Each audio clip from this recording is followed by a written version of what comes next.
My name is Sarah Woodbury, and today we are talking about Roman religion in Britain.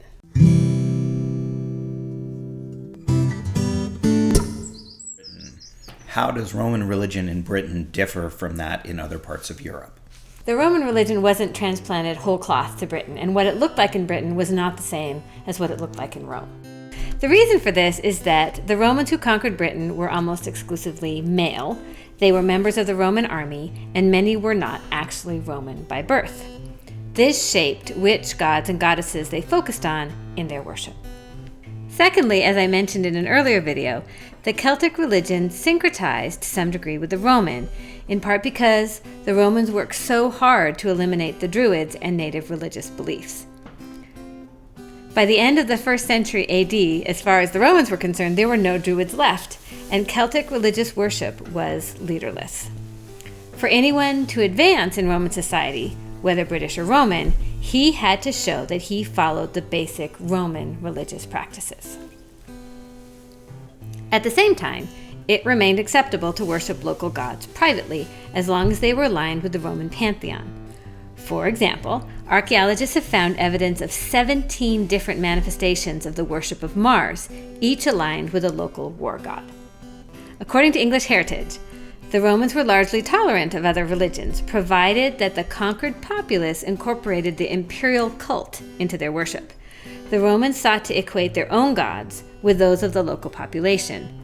People worshipped these hybrid gods together with the ancient local deities and exotic new cults.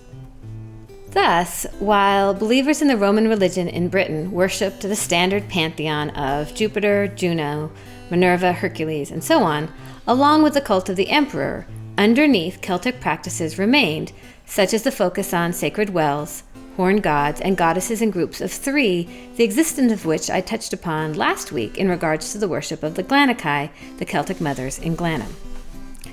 After the conquest of the Romans, not only did Glanus continue to be worshipped alongside Roman gods like Apollo, Mercury, and Hercules, but one of the Glanakai was too, as she was, according to local beliefs, reincarnated into Valetudo, the Roman goddess of health.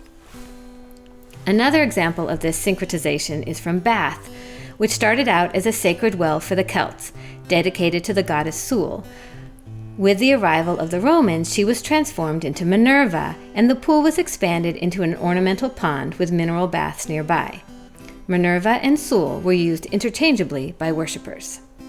The ease at which the Romans accepted, to the point of encouraging, the incorporation of their pantheon of gods and goddesses and religious practices into existing native belief systems is probably one of the reasons they were so successful for so long.